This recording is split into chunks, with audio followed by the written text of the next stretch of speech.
Hi, hello everyone. So let's start discussion on very important topic for the risk modeling or for the banking, for the insurance product, where we are going to discuss on the infrastructure projects, which are the projects which is used in the cost for the banking. The book size, if we saw the infrastructure projects is 100 crore or the 200 crore or 2000 crore like that. So it is an the huge scope area where if you want to get handsome salary or if you want to work in the big four organization or the government organization like NaBFID, NABARD, SEDV or National Housing Department, or if you want to work in the uh, IFCIL. So these will definitely help you to credit appraisal for the infrastructure project. So in this video, I'll going to it will cover in the interview perspective. In case if the interviewer will ask you, give me the step by step process or end to end workflow, how the infrastructure credit projects in credit appraisal will work, what are the elements it cover, what are the components it's cover. So this video will definitely help you, and also this video will help you to understand the credit appraisal for the infrastructure projects. So let's move on. First, let's discuss on very important topic, guys. You need to understand why the interviewer will ask you this project question, or what his mindset and what he want from you. So before going to interview, if ask you anything, you should have the ability of thinking why he or she asked me this question, what his motive, and why what kind of knowledge he want from me. So if you understand that thing, so you will be able to give the proper answer, finish it properly, and interviewer will impress you, and the chance of getting selected for such position is higher for you as compared to the competitive students for you. So let's start discussion why the infrastructure financing institution ask this question in the interview. So they want to test the project knowledge. So they want how much you are good in the project finance, or how much good how to the project knowledge you have. So do you they want to test your, do you understand the completion risks, revenue risks, and the consignment agreement? How the how or why you should able to do 5W1H analysis, technical answer, why the completion risks is impacted, why the revenue risks and the consignment agreement impacted on the infrastructure finance or the credit appraisal. And also they want to understand that are you able to regulators like RBI or the different regulators, you understand the Basel committee or the IRDA, to understand insurance sector regulator. So you understand there the prudential norms, project under implementation, or the DCCO. So date of commencement of commercial operation, how that will work, and large exposure and the framework, large and the exposure framework. So they want to understand your knowledge on that field. Why asking such question? And the structuring ability, can you convert risks into covenants, or the debt service reserve account, or the transaction trust and retention account, and the escrow waterfall mechanism? Are you able to do link that all these things? So they want to understand your knowledge on that field. And then you have the mindset or the thinking ability, how the development financial institutions will work, how the skillful people they want. So the development financial institutions are five in India. First one is the SIDBI, NABARD, Exim Bank, or the National Housing Development, and newly opened in 2021 it is the NaBFID, which stand for the National Bank for Financial Financing Infrastructure and Development. So which is the most important bank in the infrastructure area, guys. And if you want to be role in this domain, so that will definitely help you to get the job in this area. So let's start to move on the next slide, where we are going to discuss on the credit appraisal flow for the infrastructure project. How the credit appraisal flow? What are the stages are covered in the credit appraisal? So if you mention properly these stages, your chance will be get selected is increases. So first stage is the origination and the policy check. So once the document is get review for the credit analyst or the credit manager, so he should do the origination and the policy check. He does fit with the NaBFID mandate or the RBI exposure. What the RBI exposure, what are the mandate of NaBFID for that particular sector infrastructure loan, like we consider the road construction, railway pool construction, railway bridge constructions, or the airport construction, solar energy product, or the renewable energy product, wine project. So what are the NaBFID mandate for that, and what are the RBI mandate? So check that thing in the origination and policy check. Then he or she will check the detailed due diligence, where we consider the technical things, commercial things, legal, financial viability check, technical viability check. So he check that each stages one by one, and I'll upcoming slide explain you that thing in detail, how he will check that thing and what are the things considered in that thing. So he will do that analysis, and then risk assessment and the rating. So where he do the risk assessment and the rating for that projects, how much the interest we should track, and the sensitive stress testing and the internal rating. So he will do the the base case assumption stress testing, if the interest rate increase, or the suppose the cost overrun, concentration risks, revenue risks, traffic risks, all things risks he consider in mind, and to do the test testing. And then structuring and the mitigation, convert the risks into covenants and security and reserve. So all the risks he find while doing the risk assessment and rating, then convert it to the terms and conditions or the covenants and the security and reserve for the bank, and to prepare the documents for that, and then approve the and the documentation. So then he prepare the sanction term, binding the local document, so to issue the sanction note, to work on that things. So that's the stages. And the post disbursement monitoring, once the sanction terms or the sanction note will issue, and the borrower will accept it, the payments and schedule will fix. And once the first disbursement will be the disbursed on the borrower account, then the lender like NaBFID have to track the funds progress or the funds flow or the debt service coverage ratio, early warning triggers. On that basis he define the risk category or the risk rating for that organization, and then the calculate the credit rating or the credit components value. So let's move on the next slide, which is the important, and the stage 2 is deep dive into the due diligence, which are the four pillars, which is the important pillars.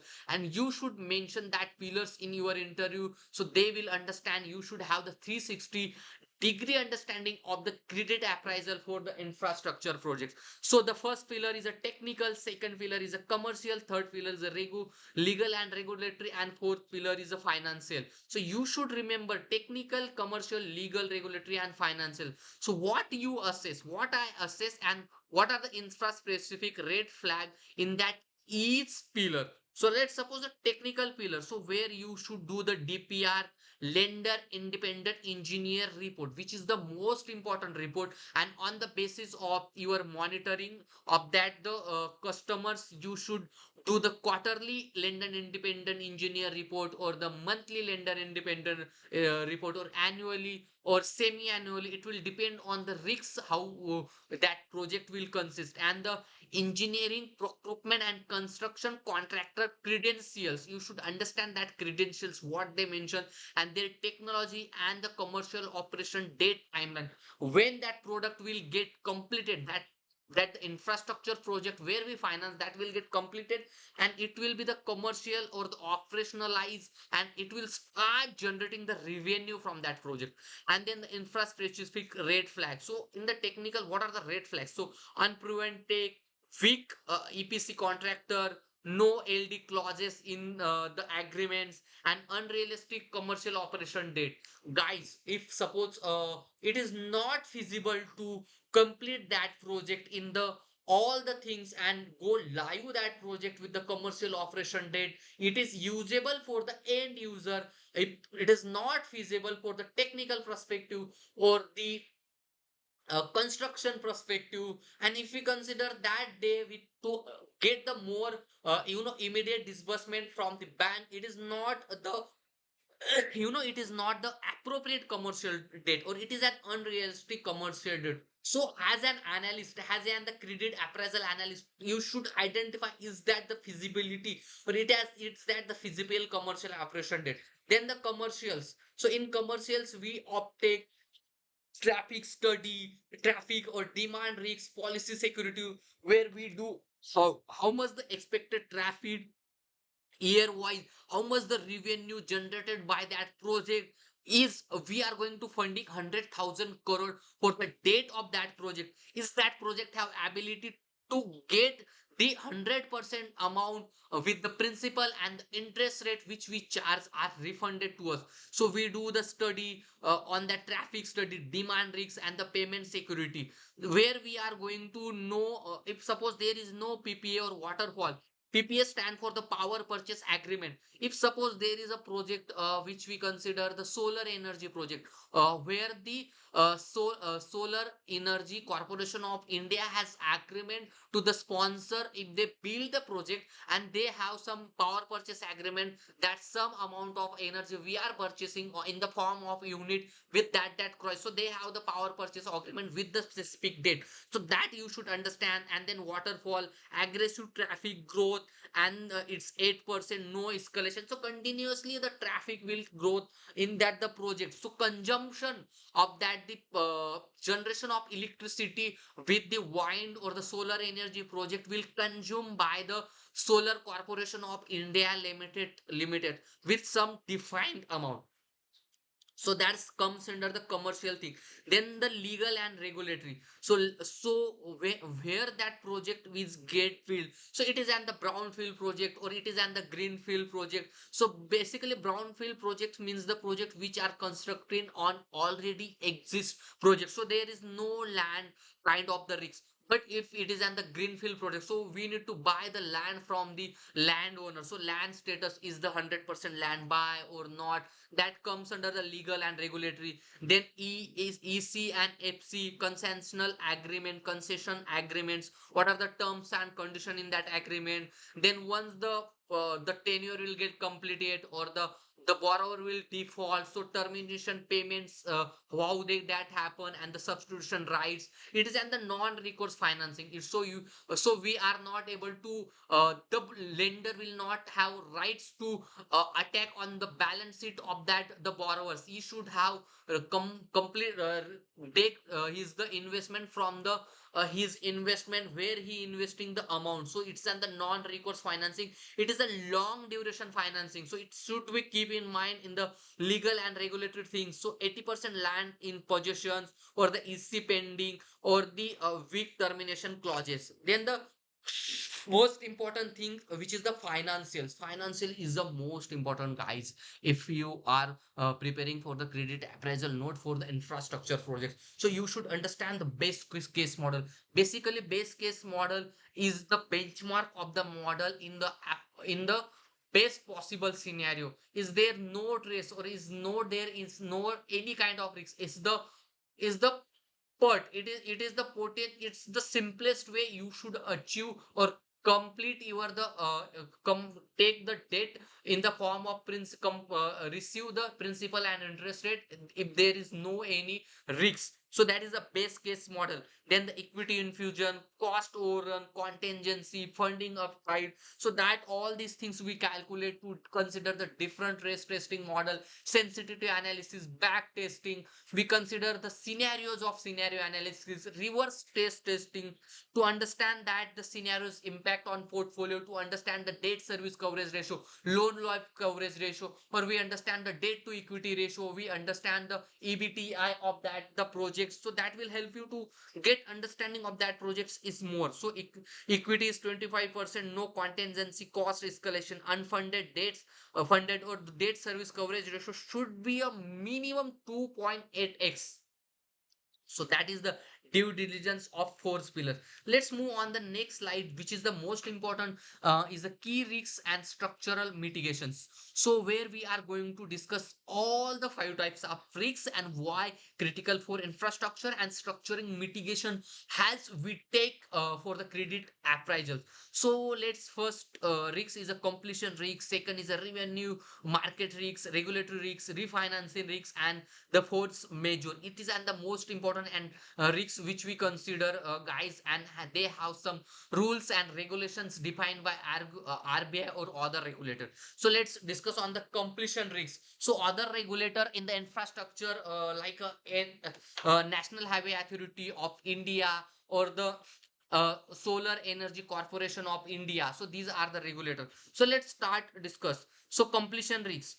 Completion risks occurs where the vendor or the where the sponsor or the EPC contractor or the operation and maintenance contractor are delay or the cost run due to some external and the internal factor, and they will lose the revenue like the cost of raw material increasing, the they are not able to complete, infeasibility of financials, delay in the payment ratio from the regulators. So that thing will keep in mind and delay the project. So it is good to have the fixed time and the fixed price contract with the engineering, procurement, construction contractor, sponsor completion undertaking, and LD clauses that we consider while reviewing the such kind of credit appraisals. Then the risks, and the market revenue and the market risks. So no recourse top sponsor for the buy and sell. So where we consider the escrow account or the trust and retention account,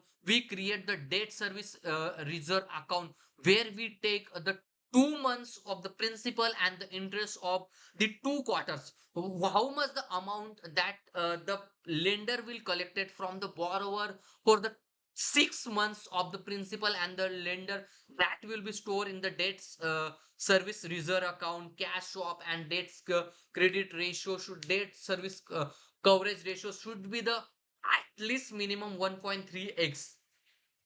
Then the regulatory risk, which is the most important factor, guys, that you need to understand the regulatory risks. So the regulator might be change in law, tariff, or the concession termination that might be favorable, has the lender, or that not might be favorable. So you need to understand that risk. You need to write down the concessions of that risk or the terms and condition of that risk, how the termination laws will work when the regulatory will fail or regulatory will not. It's the very late chance there is regulatory will face, but as a lending bank you need to track all these things in your the concession agreement.